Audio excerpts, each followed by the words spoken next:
Baik, selamat pagi dokter dan teman-teman semua. Perkenalkan kami dari SGDA 4 tahun 2025. Di sini kami akan menjelaskan SP kami yang berjudul Newborn Hearing Screening. Baik, berikut adalah anggota kelompok dari SGDA 4. Perkenalkan, saya Nimadena Sarani dengan 3 digit makir 35 dari SGDA 4. Di sini saya akan membahas mengenai latar belakang student project kami. Kesehatan anak merupakan prioritas utama dalam pembangunan global.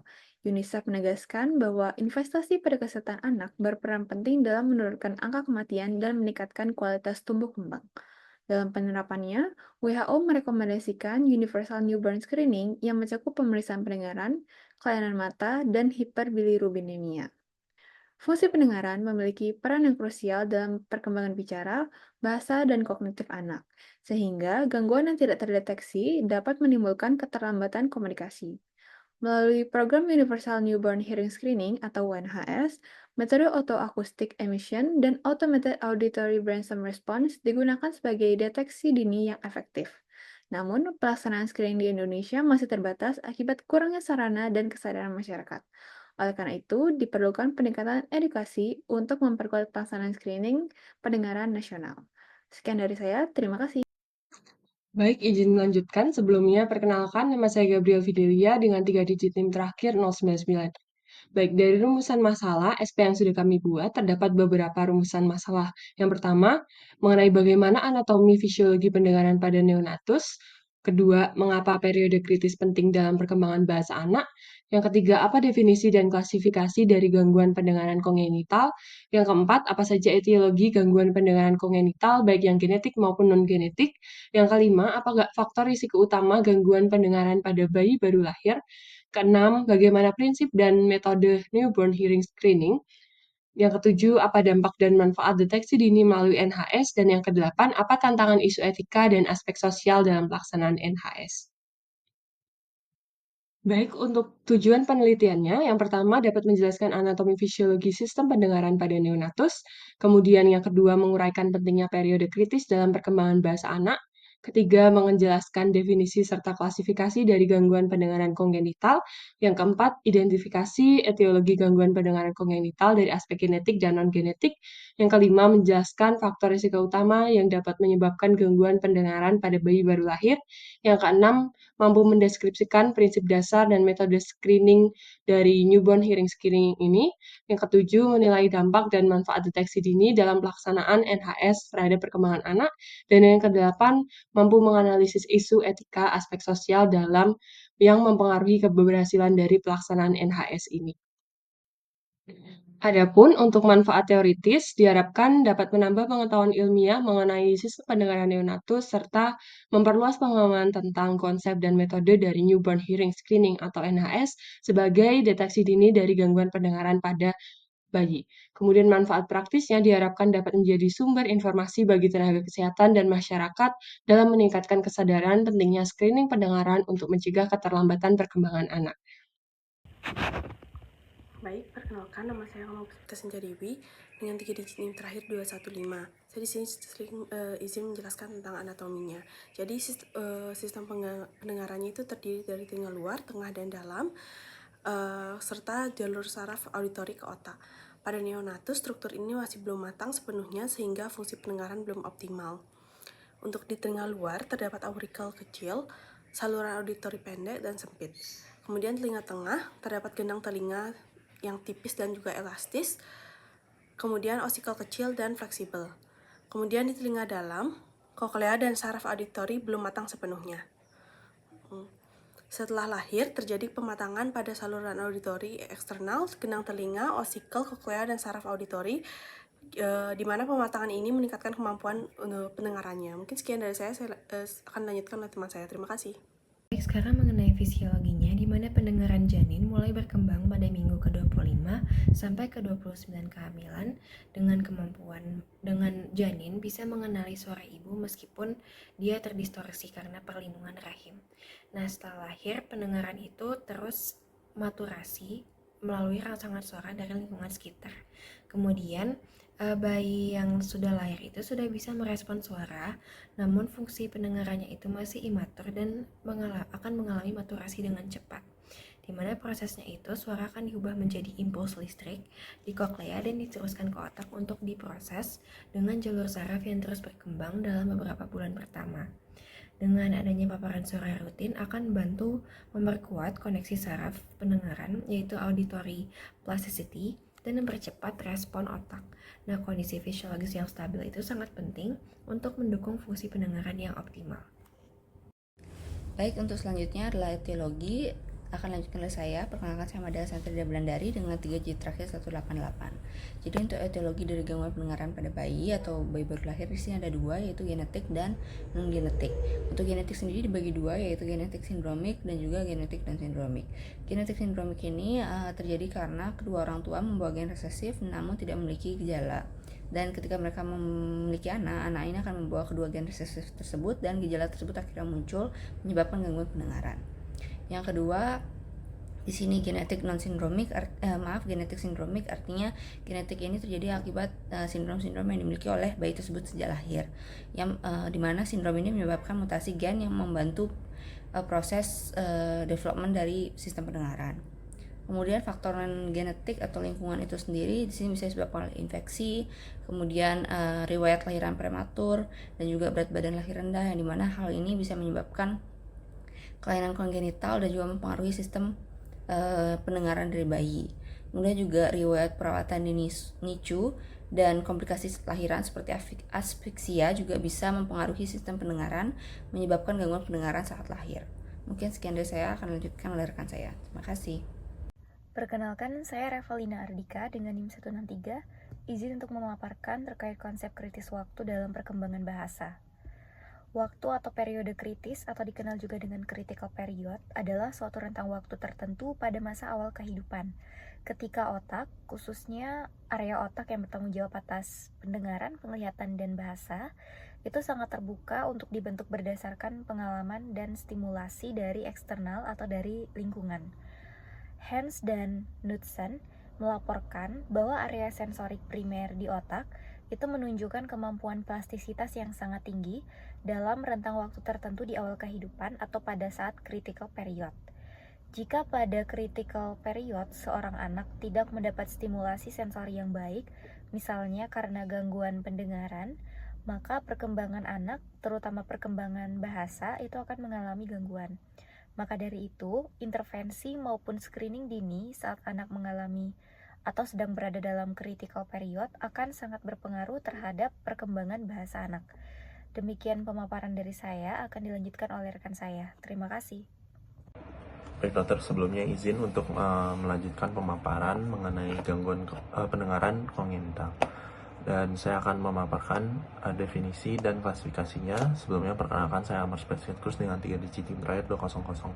Baik, untuk pengertiannya sendiri yaitu adanya kehilangan pendengaran yang sudah ada sejak bayi lahir karena telinga tidak mampu mengubah suara menjadi sinyal ke otak dengan baik. Dan untuk klasifikasinya itu ada 3 sesuai dengan penyebabnya. Yang pertama adalah konduktif, di mana masalah di telinga luar atau tengah yang menyebabkan suara tidak bisa masuk dengan baik.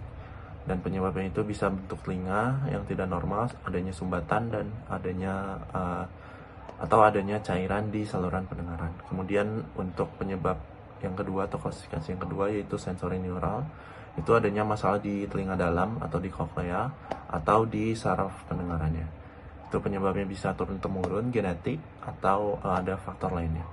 Dan dapat bersifat tetap atau semakin parah atau progresif.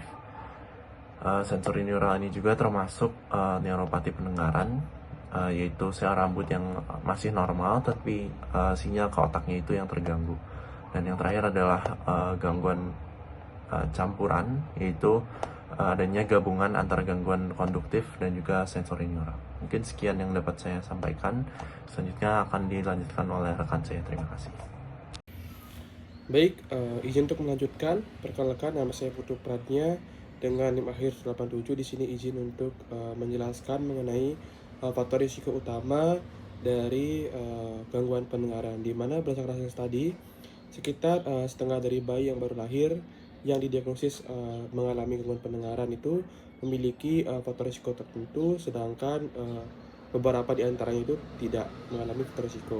Hal ini menunjukkan pentingnya adanya newborn hair screening sebagaimana dijelaskan oleh American Joint Committee on Infant Hearing atau JJIH, yang di mana terdapat dua faktor risiko utama dari adanya gangguan pendengaran pada newborn atau bayi-bayi lahir. Itu diantaranya adalah faktor perinatal yang terjadi selama kehamilan dan juga faktor perinatal sampai dengan postnatal, yaitu terjadi setelah kelahiran, seperti yang sudah ditampilkan pada slide, di mana itu terdapat beberapa catatan seperti yang bisa dilihat. Itu ada yang tanda bintang di atas, itu menunjukkan adanya tanda bintang 1 di atas, itu menunjukkan adanya bayi dengan peningkatan risiko mengalami delayed onset atau progressive hearing loss. Sedangkan untuk yang tanda bintang 2 di atas itu bayi dengan adanya kadar toksisitas daripada obat atau dia itu memiliki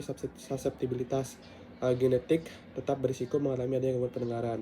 Kemudian juga yang adanya bintang 3 itu di atasnya itu menunjukkan adanya sindrom-sindrom tertentu yang memicu gangguan pendengaran. Sedangkan yang ada bintang 4 itu menjelaskan atau termasuk dalam kelompok mengenai kekhawatiran pengasuh atau caregiver, itu harus selalu ditindaklanjuti dengan evaluasi yang lebih lanjut. Mungkin sekian dari saya kembalikan ke moderator.